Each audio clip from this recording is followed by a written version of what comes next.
going to be speaking on was part of my doctoral research that was conducted in Canada. And so it really speaks largely to kind of context of overdose risk for women who use drugs. Before I do jump into this talk, I do want to highlight that there are some photographs kind of scattered throughout the talk. Most of them are around pictures of graffiti or buildings, but a few do show syringes and drug paraphernalia. Nothing is graphic. There are no people in the photos, but I do just want to highlight, in case anyone's uncomfortable, that those are there. And I will also be speaking about drug use patterns and overdose and some bits of violence. So if anyone needs to kind of hop off, that's perfectly fine. So I also want to take a moment to acknowledge that all the work that I will be speaking on was also conducted on the traditional and the unceded lands of the Coast Salish peoples. This includes the Musqueam, the Squamish, and the Tsleil-Waututh nations. So everyone on this call is very much aware that we are in the middle of an ongoing overdose crisis. And while we're currently in wave 4 of this multi-waved overdose crisis, the work that I'll be speaking on really took place in wave 3. So this was kind of starting in 2013, 2014, seeing this rise in fatal overdoses attributed to synthetic opioids like carfentanil, fentanyl, and related analogs. And so really, wave 1 was these overdose deaths attributed to prescription opioids, followed by a rise in heroin-related overdose deaths. And then this wave 3 is this surge of synthetic opioids entering illicit drug markets and poisoning the drug supply. And it's really kind of within this time period that I'll be speaking. So similar to the United States, Canada has seen a lot of regional differences in how the overdose crisis has played out. So in 2018, there were over 4,500 overdose deaths in Canada, about 76% of which were fentanyl involved, and 25% of those of all the overdose deaths in 2018 occurred amongst women. You can see from this map that the province of British Columbia is the dark purple striped area furthest left of the map. It's been the hardest hit area in the country and continues to be experiencing significant and increasing rates of fatal overdose. It is the area that where my work took place. So like similar to parts of the United States, we started seeing these like slow rise in overdose deaths kind of 2012, 13, and 14. But it was the significant spike between 2015 and 2016 that led the overdose crisis to be declared a public health emergency in the province. So that was in April 2016. This was really important because it kind of paved the way for innovative harm reduction strategies to be able to be implemented. So since that time, since April 2016, about 20% of fatal overdose deaths in British Columbia have occurred amongst women.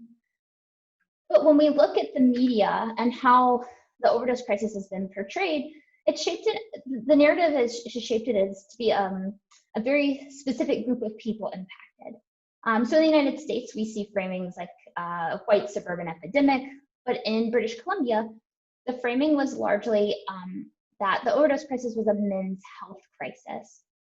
And this is quite problematic because when we use these types of framing, it really obscures the multidimensional nature of the overdose crisis, particularly how factors like gender, race, class are all impacted in the epidemic.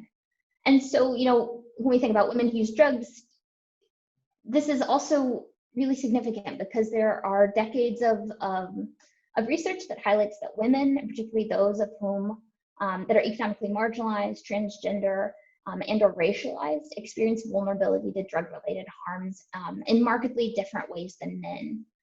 So for example, in British Columbia, Indigenous women are experiencing overdose events almost equal to that of Indigenous men, and they're experiencing 8 times more non-fatal and 5 times more fatal overdoses than non-Indigenous women.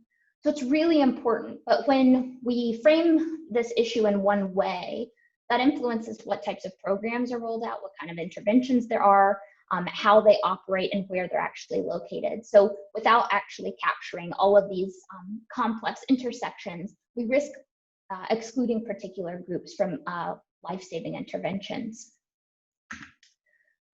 And so Vancouver, and particularly Vancouver's downtown east side neighborhood, have been particularly impacted by the overdose crisis in Canada. The downtown east side is the epicenter of the overdose crisis in British Columbia and one of the epicenters of the overdose crisis in all of Canada.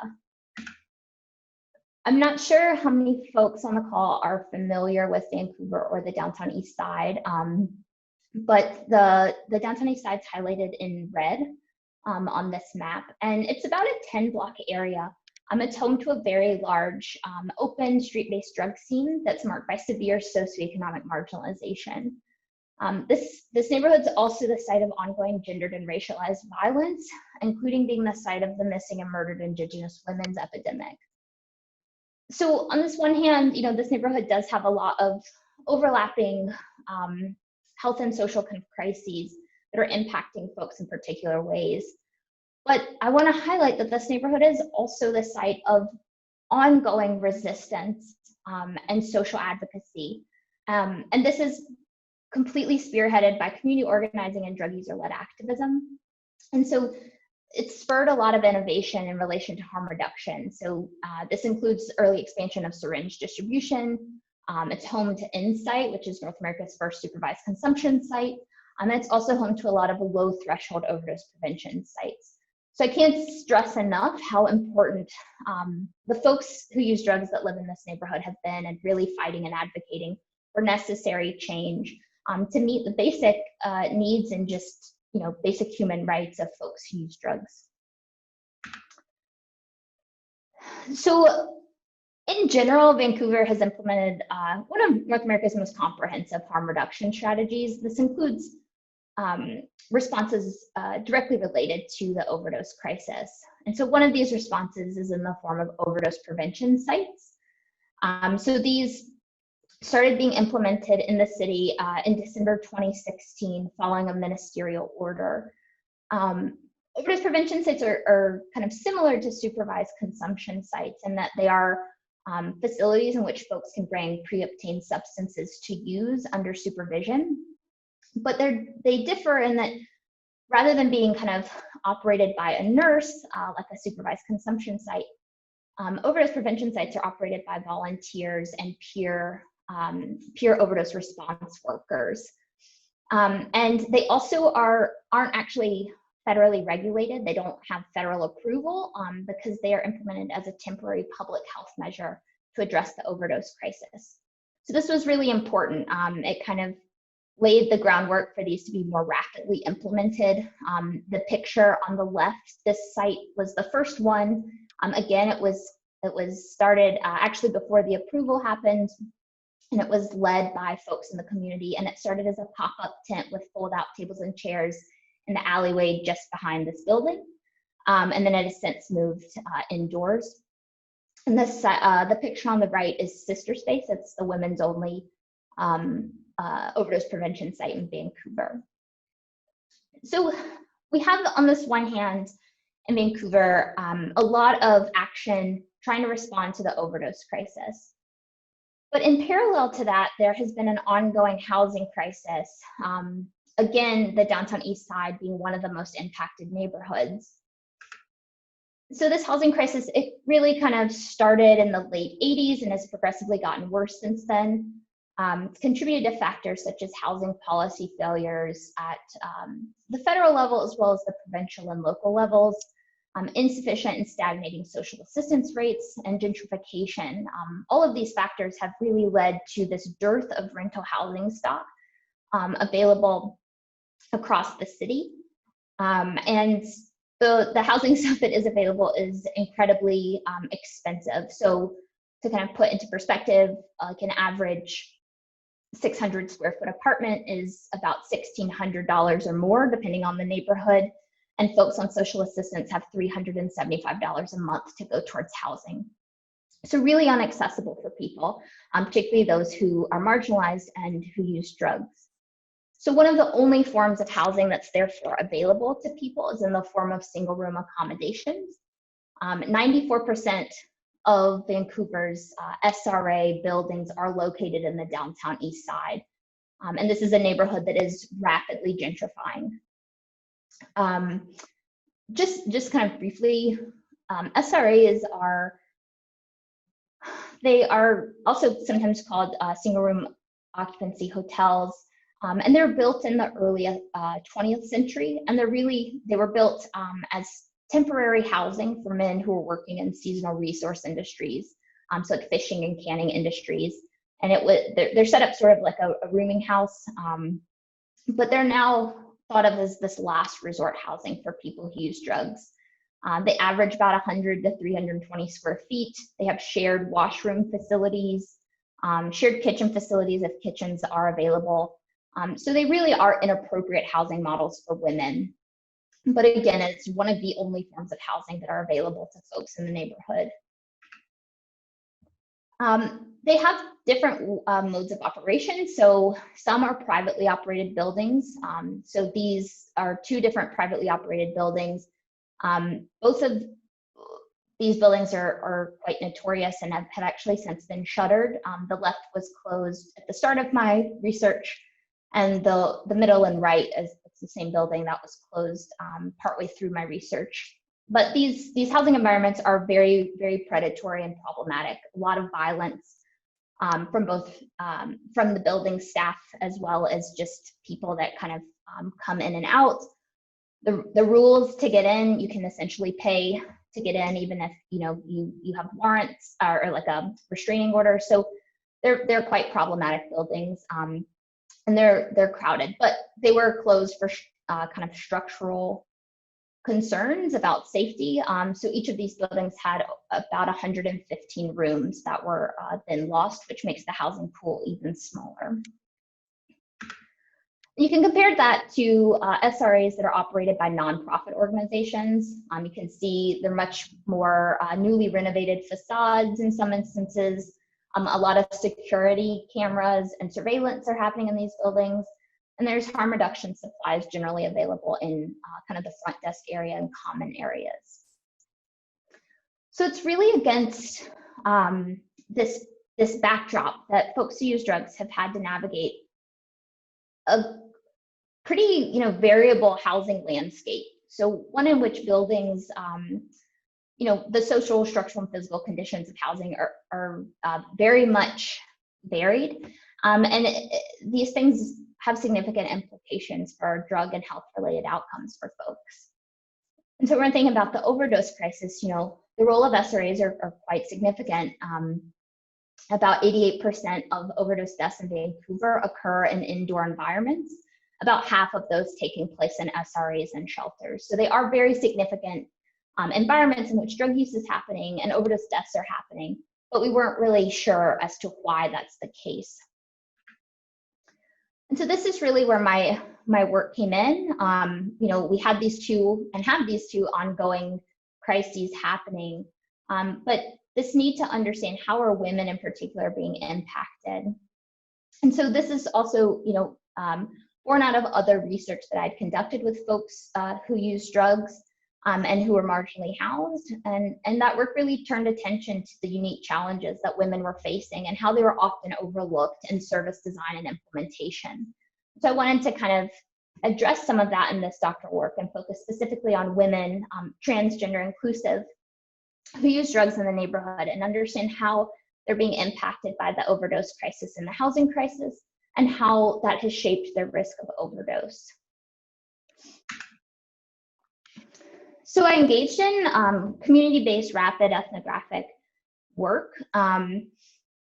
This included working with two women identifying peer researchers, both of whom had long-standing histories in the downtown east side and were really familiar with the neighborhood.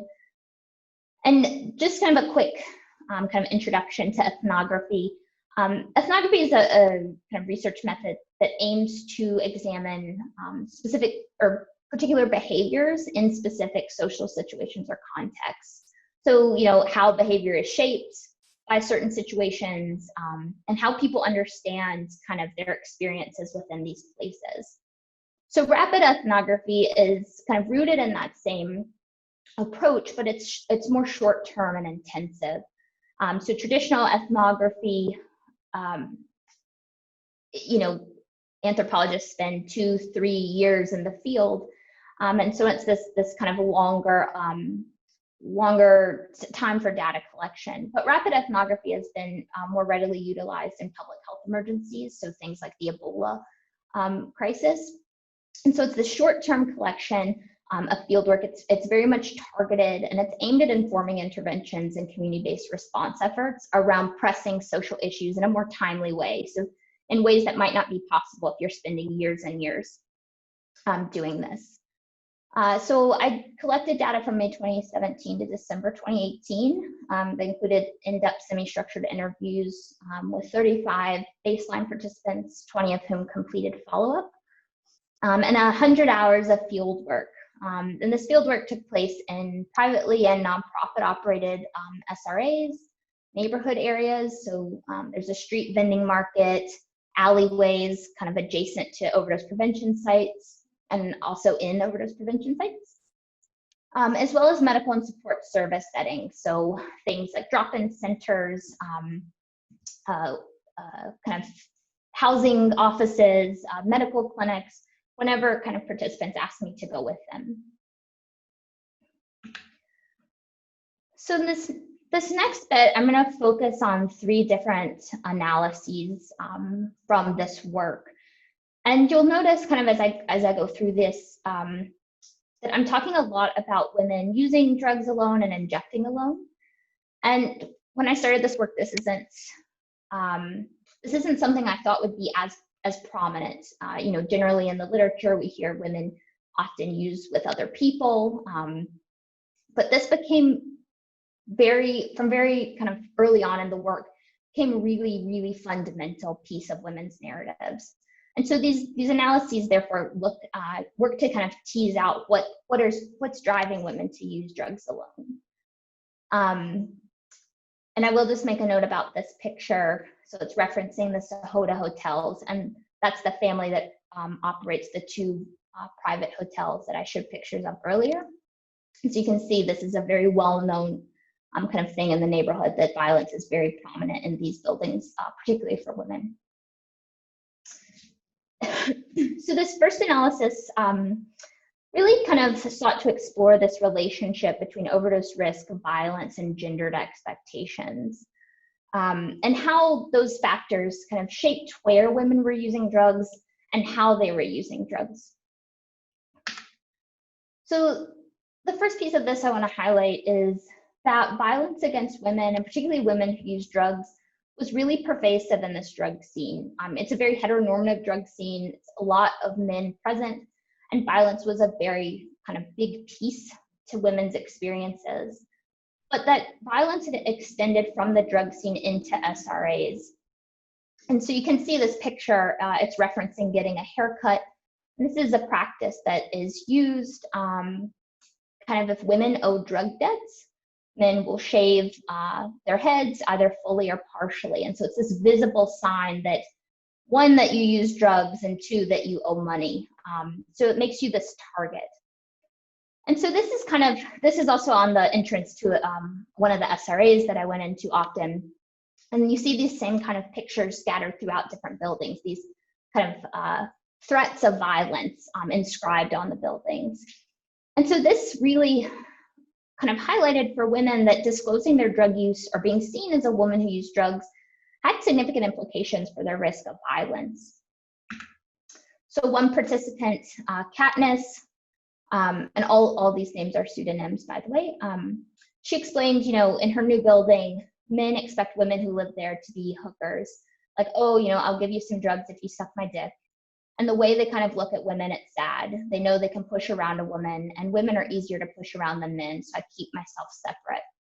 For Katniss, this was important because this reflects that there was potential for harm, not only from tenants in the building, but she also had a partner who was violent. And so if he saw her talking to other men, that further increased her risk of violence. So she really worked to kind of keep herself isolated from everyone to keep herself safe. So because these factors are so prominent, body talk was used often by women. And so body talk was this kind of focus on corporally related phenomenon or changes to the physical body, and how that shaped women's ability to kind of hide their drug use. So things like referencing track marks or abscesses, weight loss due to kind of intense periods of drug use. All of this was described as a way that made their drug use very visible to other people, and it challenged their ability to maintain these gendered beauty ideals. And so women talked a lot about and showed me often kind of these aspects of their body that had been changed by their drug use, and also how poverty was challenging their ability to maintain what they viewed as these ideal kind of beauty processes. So, you know, again, these buildings had shared washroom facilities. In private buildings, the bathrooms were very unsafe. And most of the time across buildings, the bathrooms didn't actually work or didn't work often. So women had a lot of challenges really just maintaining kind of the body that they wanted. And again, all of this really kind of risked disclosing their drug use to other people. So one participant, Megan, she was referring to injecting in the neck or jugging. And she said, you know, I don't like the track mark thing. It's a really unattractive look. I don't want to have this just be the rest of my life. And I figure if you have a big track mark on your neck, it's going to be hard to cover. And so for Megan, you know, for her, track marks disclosed her drug use, and she felt like it transformed her body into something that was unattractive to men. And for her, you know, she also was thinking that this might not be the rest of her life. If and when she decided to stop using drugs, she didn't want to have these permanent marks on her body that made it really hard to cover, and it would kind of forever create this involuntary drug use disclosure. So because of these aspects, women engaged in particular drug use practices that work to keep their drug use private, kind of both in space, but also on their body. So things like women would use alone in their rooms or in a locked washroom. So this kind of kept people from seeing them while they're high or see them actually using drugs. And on the body, women would change how they were actually consuming drugs. So for some, this meant switching from injecting to smoking. A lot of women felt that smoking drugs made you look healthier. You didn't have, you know, kind of these visible remnants. Or women would change where they were actually injecting on their body. So rather than the forearms or the neck, some women would inject in like the top of the feet, the groin, or the armpits. So these are areas of the body they felt they could more easily cover up and then hide from other people. And so all of these practices really work to minimize involuntary drug use disclosure, but it also worked to keep women, increase their sense of safety. It also increased their bodily agency. They had more control of their drug use when their partners run around. And it also increased their drug use pleasure because they didn't have to worry about, you know, sexual or physical violence. And so all of this was occurring while it was also increasing the risk of fatal overdose as they were using alone. So one participant, Jessica, she's a sex worker, and explained that she never uses in front of dates.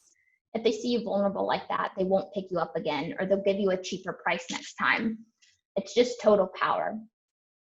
And so Jessica highlights, you know, not only are there implications for violence, but being seen as a woman who used drugs also had implications for her ability to negotiate fair prices for her work. And it can really constrain women's economic options. So the main takeaway from this analysis really is, you know, women who use drugs were engaging in particular practices related to their drug use that increased their bodily agency while also increasing their risk of fatal overdose. So that first analysis really kind of turns attention to why women, you know, aren't using, why this particular group of women aren't really using in public. Like the implications for using drugs in public were quite significant for women. So that meant that women were really using inside the home. And so I was curious, you know, what's happening in these spaces? How are women, you know, engaging in certain practices, and how is that shaping their drug or their overdose risk in these buildings? So for this analysis, I focused on 18 participants who had access to housing-based overdose prevention sites, or HOPS. HOPS are, again, very similar to the overdose prevention sites I described earlier, except they're integrated into existing SRA spaces. So things like a common room or a room intended for a tenant. So this picture is a room that was at one point a tenant's room that had been kind of converted. So there are about 25 nonprofit operated SRAs that have HOPS in them.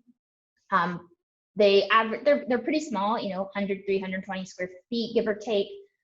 They have a sink, counter, tables and chairs, harm reduction supplies, and syringe disposal containers. But the operational context did vary between sites. There's not one model, but buildings were able to kind of tailor it to the needs of their tenants.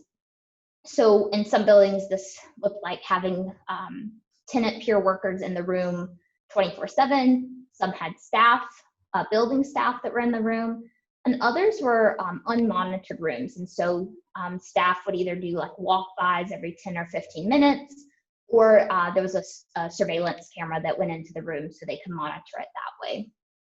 And again, these were integrated not immediately when the overdose prevention sites were established, but this happened later, really to kind of address that significant increase in fatal overdose deaths happening in these environments. So the three main findings of this paper really highlight how women actually experience barriers to using these sites. Women did not use these sites readily. There was just a handful of participants who had ever gone into it, and no one used this site more than once. And so some of the barriers they talked about, the first is related to kind of the operational environments of HOPS. So for a lot of women, they didn't actually know what the rules were to use HOPS. They weren't sure if you could share drugs, if you could have assisted injection, if you could smoke. And that was a really big piece for women, is not, a lot of women in this sample in particular preferred smoking. Either it was their preferred method or they had difficulties injecting due to kind of long drug use histories. So this uncertainty of what's allowed in these sites exacerbated the complexities of women's lives because they had to find other places to use, and it also risked their housing stability. So, women were typically using in their rooms, and they were worried that if staff found them doing that, or if they asked if they were allowed to smoke in the HOPS and they were told no, then staff would assume they're using in their rooms and evict them. And all of the participants in this study had experienced evictions before. So this fear of losing their housing was very prominent. They knew kind of what happens if they do lose their housing in this drug scene. So they really were trying not to jeopardize that. The other barrier related to how these operated is how the variations in how these were monitored. So a lot of participants just didn't trust staff or tenants to be able to effectively respond to an overdose in a timely manner. So for a lot of women, they were pretty reluctant to use these spaces, especially because they felt they were no safer than just using in their room. So one participant, Sally, explained, she'd walked past one of the HOPS and she saw a girl that was blue. Said she overdosed and the staff were supposed to be watching. If I hadn't have gone and Narcaned her, she would have died. They didn't watch her and there's a camera right there. And so Sally's quote really illustrates that there is this lack of trust in staff's ability to recognize an overdose and actually respond quickly. So a lot of women kind of reiterated this and felt like, why would I risk it there when I could just be in my room where it's comfortable? And so this highlights, a lot of gaps in training of staff and this increased role expectation of building staff, because these buildings didn't actually hire new people to manage HOPS, but this was another kind of role that existing staff took on. Another barrier for women is related to the actual design of HOPS. So these are low barrier by design, but a lot of, most harm reduction interventions are kind of designed in this gender neutral way, which means that certain folks inevitably get excluded. And so this is kind of one instance of that. So this low barrier design meant that hops were a bit more open or public in nature, and that they were accessible. They're accessible not only to tenants of the building, but also like tenants' guests, and in some instances, people who were unhoused could come in and use the sites. So for women, because the drug scene had a lot of violence in it, women weren't ever certain who was actually in the hops or in their buildings. And so this was kind of further exacerbated by fluctuations in how these were monitored. And so this really kind of blurred, even though they were situated in kind of this private sphere of the home, these became very much public spaces. So again, that had implications for women being seen using them and risks of violence in that way. So one participant, Juanita, explained, the using room, sometimes we don't want to go down there. Sometimes you'll just walk by and see who's in there first because the building has got some bad people. And I've seen stuff happen, which makes me just be quiet and keep my head down. And like Juanita, all the participants in my study had either experienced violence firsthand or had witnessed it. And so that really kind of shaped where they moved in the drug scene setting, including whether or not they engaged in hops. The last barrier to why women weren't really engaging in hops is related to this women didn't really kind of perceive themselves to be at risk of overdose. And I think this one's really important. Women talked about their mode of consumption, so smoking versus injecting meant that they had no overdose risk, which really turns attention to how we've talked about the overdose crisis and kind of highlighting kind of opioids and highlighting injection. And so women just didn't feel like they were in any of these categories. Also, a lack of prior overdoses and high tolerance levels from kind of decades of drug use meant that women felt that there was no amount of fentanyl that could actually cause them to overdose.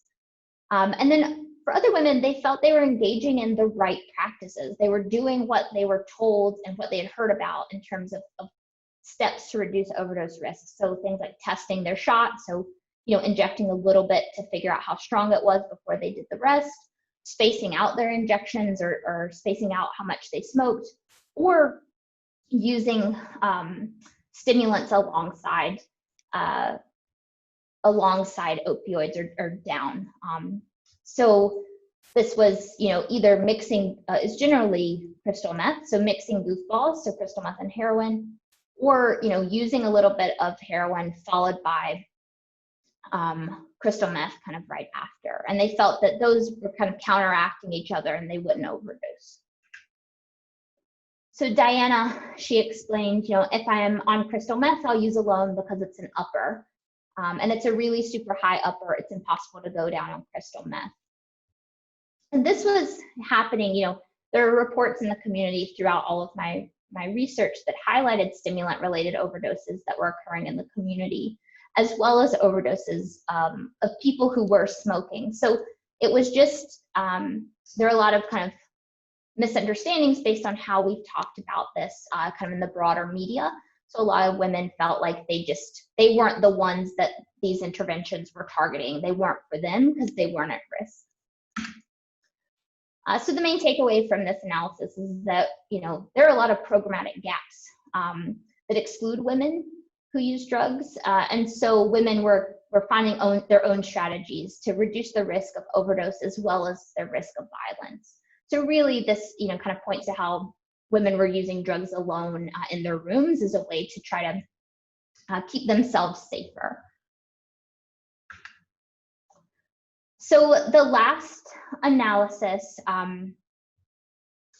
really focused on kind of emotional and physical labor associated with caregiving. And this is something like women in general, kind of these pervasive gendered expectations associates caregiving with women. And in this particular drug scene, that was also very prominent, where where women were generally kind of in charge of making money, securing, housing that partners could then come stay with them. So this kind of whole caregiving role was very much kind of put onto women. So I wanted to kind of understand, what does this mean within the context of an overdose crisis, and how is this impacting women's health? So this analysis focused kind of on the narratives of three specific participants, Katniss, Donna, and Tina. And their experiences, while there's specifics kind of for each of them, there's a lot of overlap across the participant sample. So just wanted to kind of use that method as a way to dive deeper into some of these overlapping kind of context that they were dealing with, to show just the extent to which women were experiencing burnout and different forms of labor. So the first kind of piece I want to highlight is that there were a lot of gendered expectations women were facing within the overdose crisis, both inside the home and outside the home. And this really shaped how they were experiencing the overdose crisis. So in the home, women were really kind of responsible for domestic work like cooking, cleaning, and also care work. So things like crisis management, like figuring out how they're going to get food or where money's going to come from. But also this care work was related largely to responding to their partner's overdoses. So, there are a lot of gendered norms in the drug use patterns prevalent in this drug scene. Often this meant that men were procuring drugs, dividing drugs, and using first. So that meant that women were there to respond to an overdose because they hadn't gotten to use yet.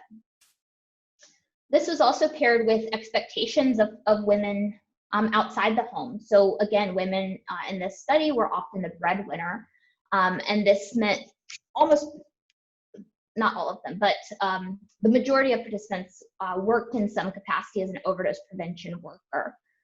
So this was this another layer of kind of work, and very strenuous work that they were doing, and they were usually the only person in their family making money.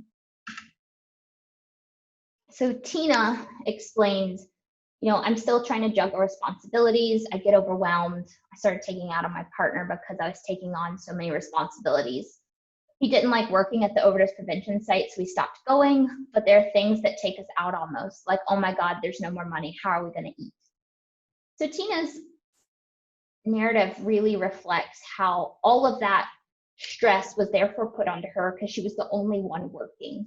They also lived in a private SRA, and after they paid rent, they had $100 left for the rest of the month to stave off withdrawals, to eat, and to get other kind of basic necessities. So this was a lot of pressure on her to really juggle, in addition to being responsible for cooking and cleaning.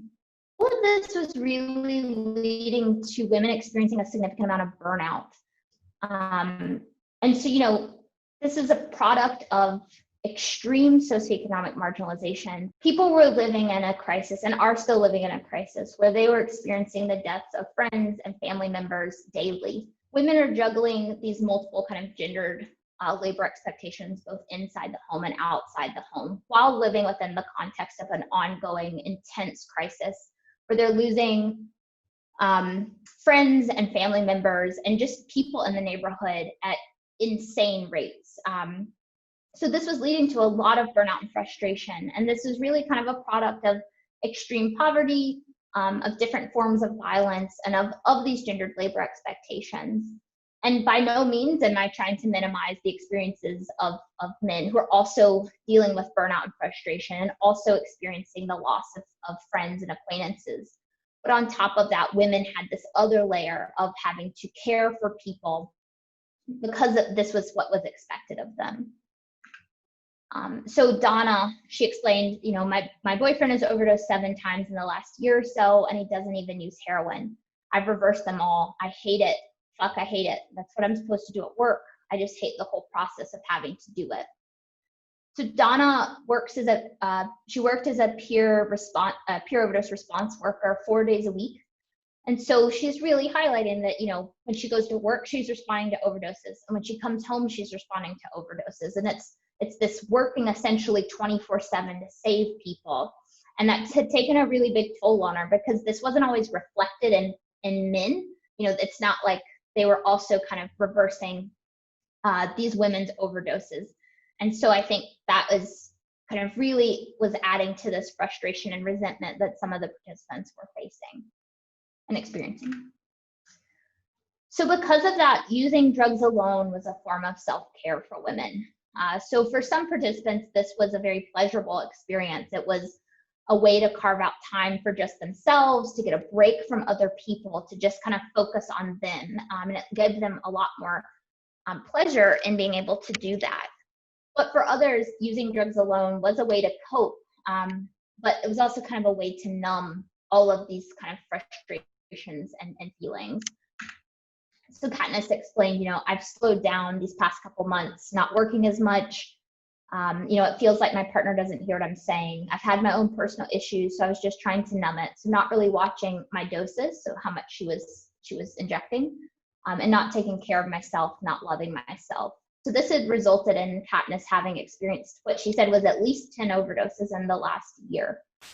And so for women, this was something really prominent. This was, it had progressively gotten worse over the course of the study, with follow-up participants talking about, it had been years now, years into the crisis, and nothing was seeming to get better. So it was just this constant kind of struggle of taking care of people.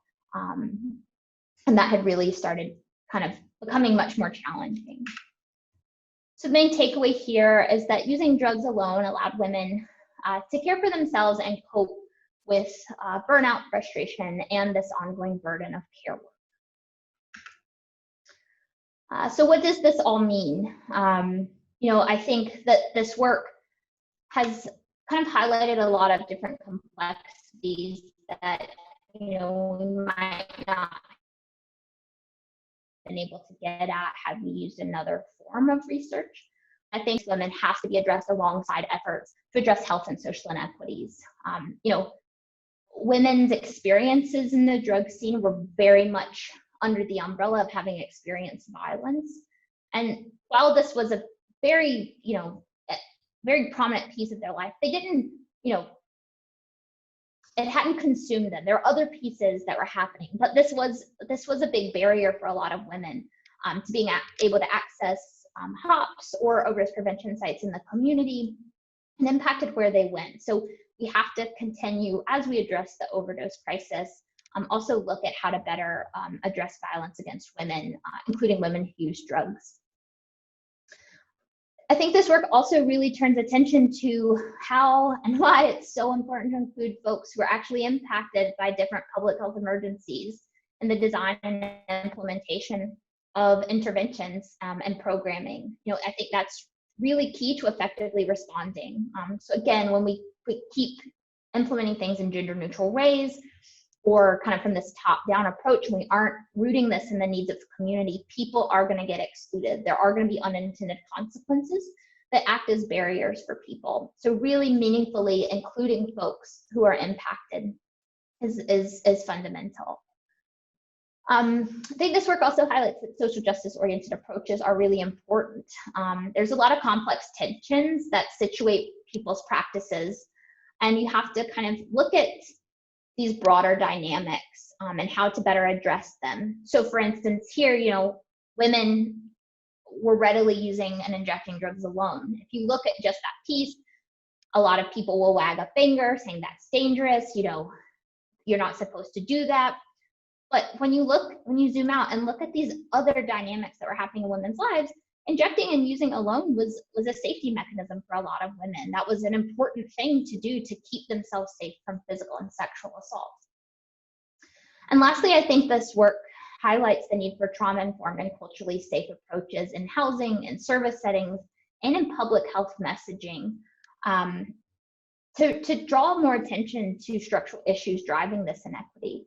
But you also have to, this can't be done without paying attention to underlying social and structural dynamics. All of this really needs to be looked at together.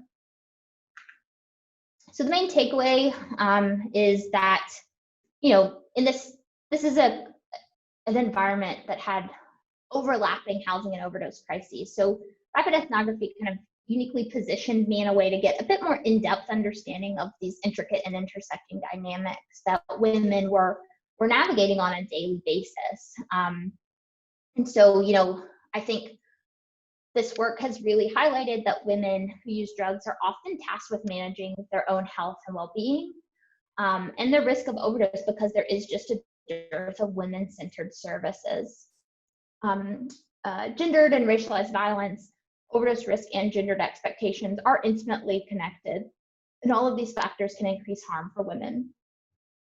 And I think importantly, this work highlights safe drug supply is needed to address fatal overdose risk for women. This work highlights why women are using drugs alone, and that, there's always going to be a risk of fatal overdose because they're using alone, and the drug supply is incredibly poisoned. So safe drug supply is going to be a critical piece to addressing this. So thank you. Thank you very much, Dr. Collins. That was a kind of a heartbreaking presentation, but I found it to be very, very informative. I'm sure everyone else did as well.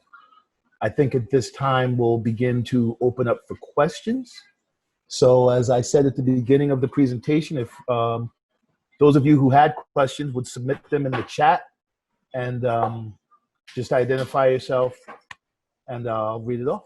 Sam says, how has COVID affected all this? So just to reiterate, this work did end in 2018, and I have since moved to Rhode Island to work at Brown. But from what I have gathered from what's happening in Vancouver, as things have, it's just gotten incredibly worse. So overdose rates are spiking in Vancouver. They're having some of the highest rates of fatal overdoses that they've seen since the beginning of this overdose crisis. So COVID is definitely not helping. Things are getting worse, even though there have been some measures to kind of do temporary safe supply. I'm not there to, I don't know too much more about how that would be impacting women, but in terms of the impact of it on of COVID on overdose in general, it's been really, really sad to see kind of how this is happening. John Sosky asked, she says, awesome. Alex, you use the language of culturally safe rather than the more common culturally appropriate. Is there a political analysis here? John,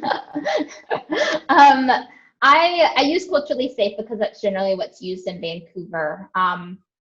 I will, this might be wrong, but I use those synonymously. I'm sure there is a bit of kind of political component, but generally in Vancouver, it's been kind of this focus on culturally safe. So I'm just using the language that is reflected in the community. But now I'll take a look and see if there's there's a deeper meaning to it, which I'm sure there is. Thank you, John. Good question. Michelle McKenzie, I really appreciate that raising that people are juggling different priorities and risks, not just overdose risk. So she found that very interesting. Kara Zimmerman asks, are there any SRAs in Rhode Island, Mass, or the Connecticut area? Kara, thanks for that question. I'm still very new to the area, so I'm still learning the housing landscape.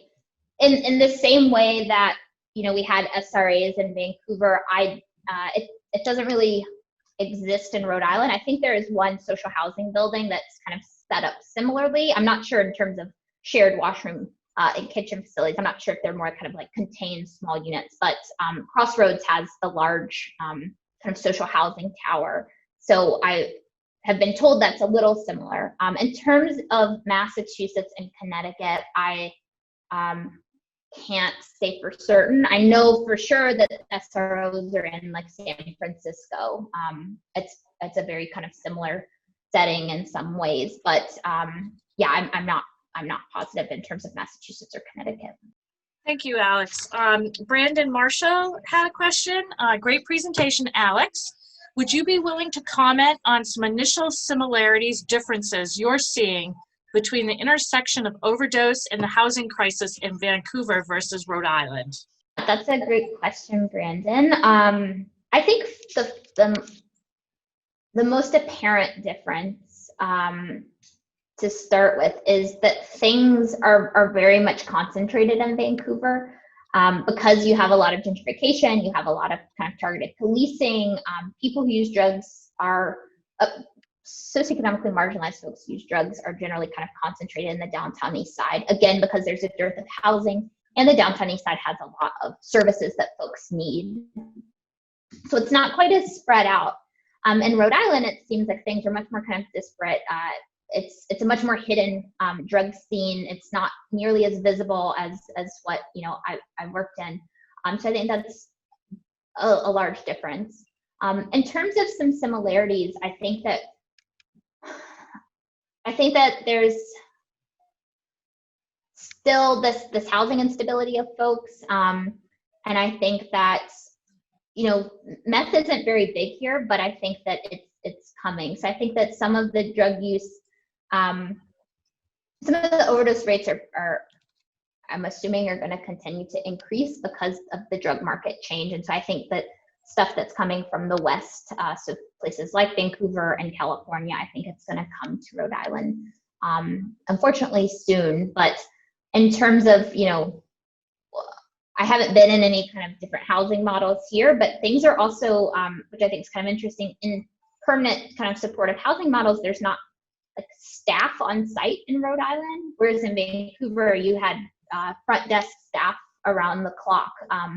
A lot of people didn't actually have keys to get in those buildings, but were kind of buzzed in. So here it seems like it's a much more kind of hands-off approach. So I think those are some interesting things to keep kind of sussing out as I learn the housing scene here a bit better. Thank you, Alex. Carolyn James asks, how does pregnancy complicate and factor into these issues? I will go ahead and forewarn, super depressing responses coming. So SRAs, because of how they're structured, people who are under 18 aren't allowed in. So you cannot have kids in these buildings. Kids are also readily removed from women in this study. One of my participants was 8 months. So there's an option, and she was going to move to a building that kind of worked with pregnant women who use drugs, and gives you kind of a temporary place to is unstable. So I'm gonna move and I'm just gonna move to a better spot. So a lot of people's children were actually removed from them, and so women weren't able to keep their children, which is a whole nother issue in and of itself. That needs to be fixed, because there aren't a ton of housing options for pregnant and parenting low-income women who use drugs, and sometimes they have temporary stays on them. So that can be also very challenging. Thank you, Alex. Diana Lopez asks a question. That was a great presentation. Are there any programs or interventions that have been studied to address violence in this population of WWUD?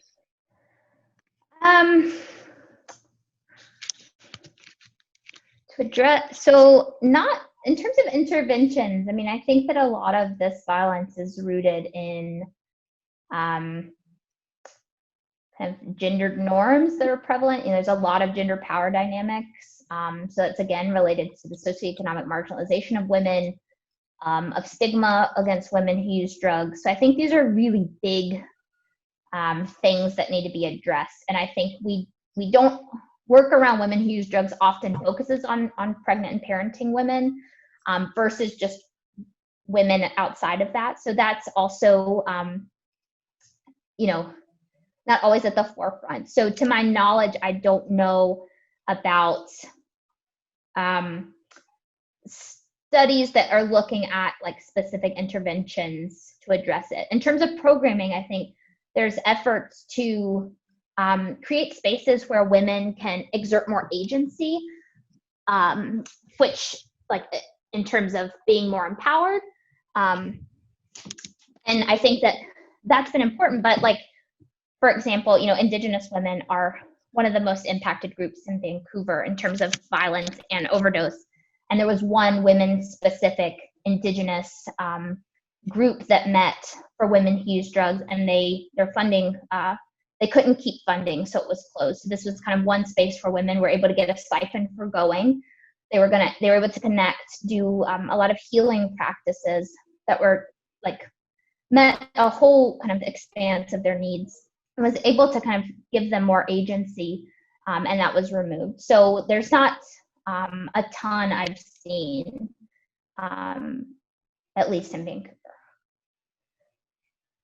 So I'm finding, and I don't know if everybody else is finding, I'm kind of finding this format of reading off questions and stuff like that to be really impersonal. So I want to kind of change things up, have people ask their own questions, sort of unmute yourself, ask your own questions. Please feel free to have a dialogue. I just feel like it's been kind of, I don't know, like I said, not very personal. So I'm just going to list off the next 3 people to ask questions. So Christine Zazula, if you could, you're up, and then Ian Knowles, you're up, and then Brendan Jacka. I just think it's a better way and can help facilitate some conversation. So thanks everybody for tolerating the other way of doing it, just trying different things. Hi, I'm Christine Zazula. Hi, it's nice to see a face. Thank you so much for sharing your work. It's really important and interesting.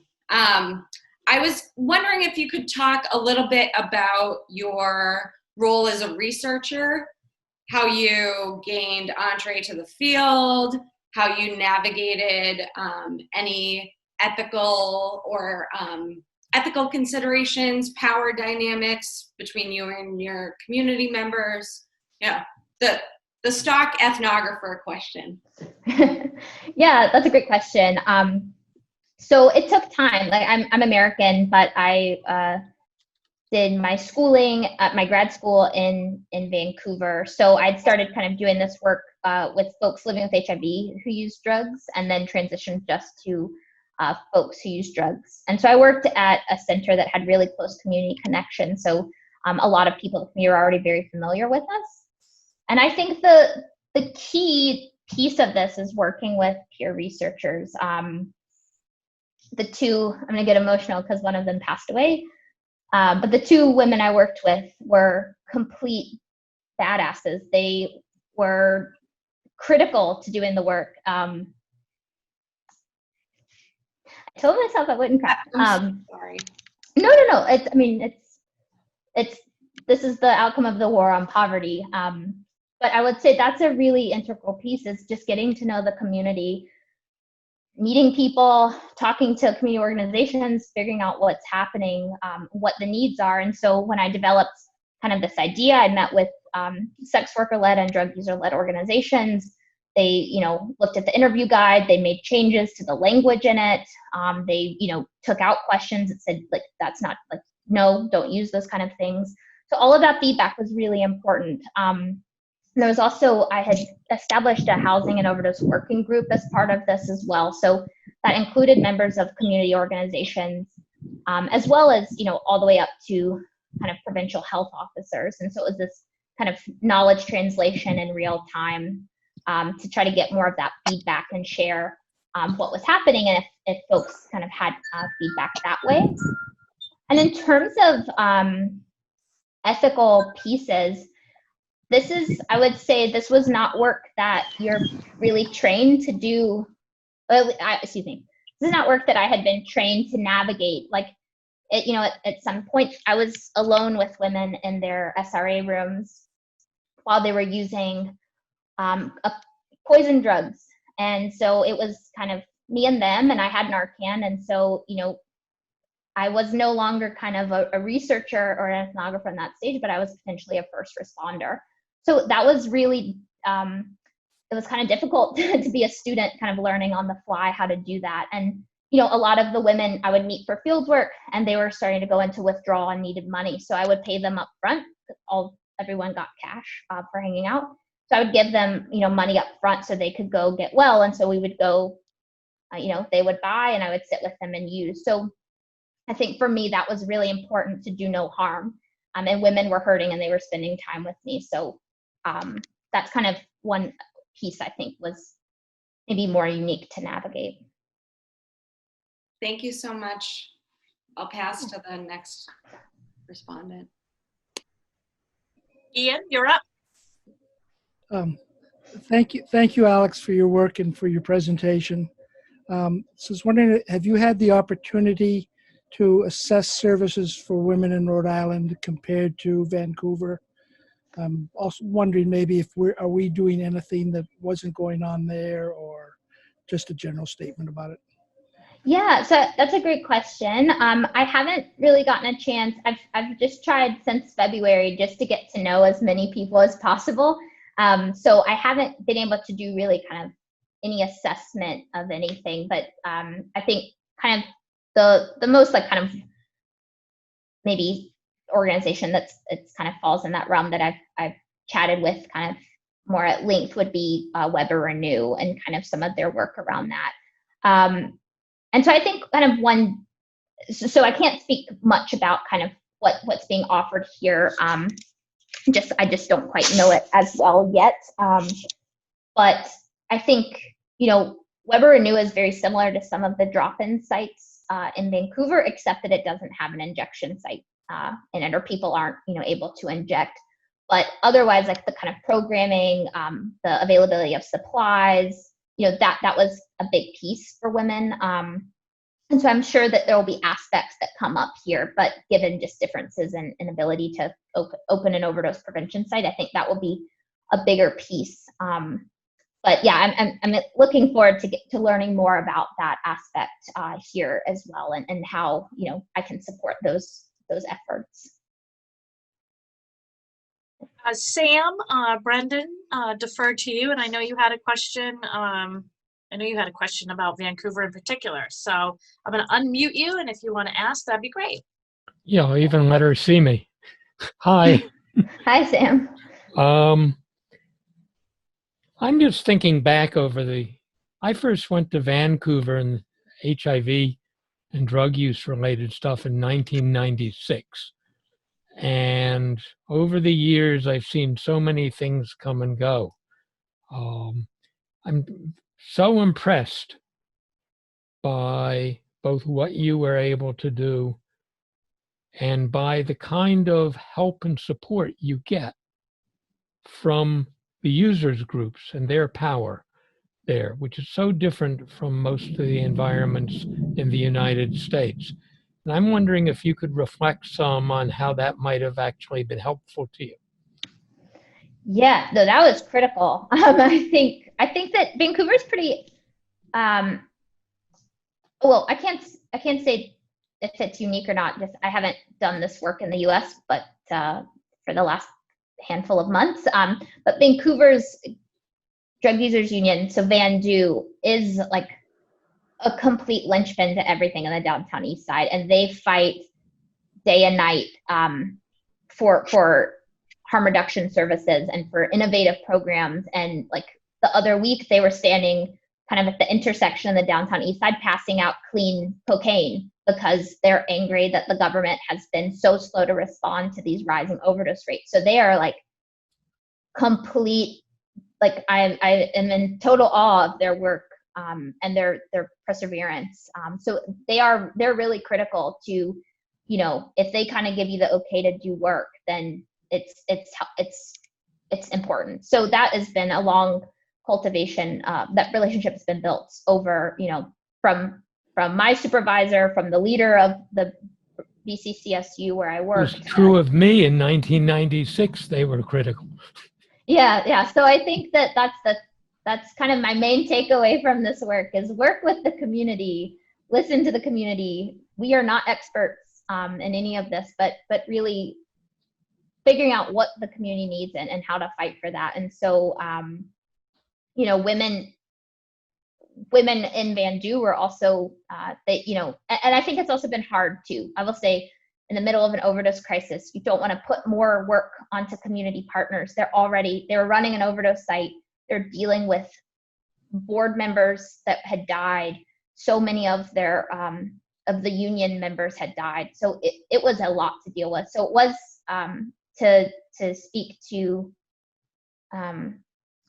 Christine again about some of that kind of navigation. That was another critical piece is engaging enough, but giving space for people to say no, and to not, add more to their plates. Okay, Tobin has a question. Hi, Alex. Hi. Thank you so much, first of all, for sharing the Zoom link earlier, but also for this presentation. Very, very, very educational for me. You may not know the answer to this, but I guess I'm just wondering, maybe in your research or just your general knowledge, I'm wondering what the relationship was like, especially with the community that you're working with. I'm familiar with Eastside downtown Vancouver, and I know it's a super concentrated area, and I know that it's quite well known. And I guess I'm wondering what the relationship with that community is with law enforcement, and maybe like that community, but also just in general, what the relationship with law enforcement is too in Vancouver. Yeah. So it wasn't as prominent in this particular work, but I was doing other kind of projects alongside the work I just spoke of. And one of that was we were doing a rapid evaluation of overdose prevention sites.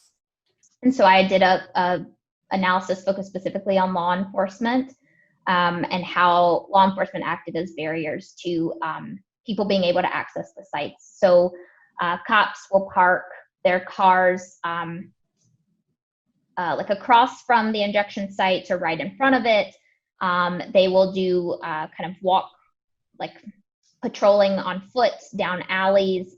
They will slowly drive their cars through the alleys, like creeping down. And I've been there, I'm seeing it.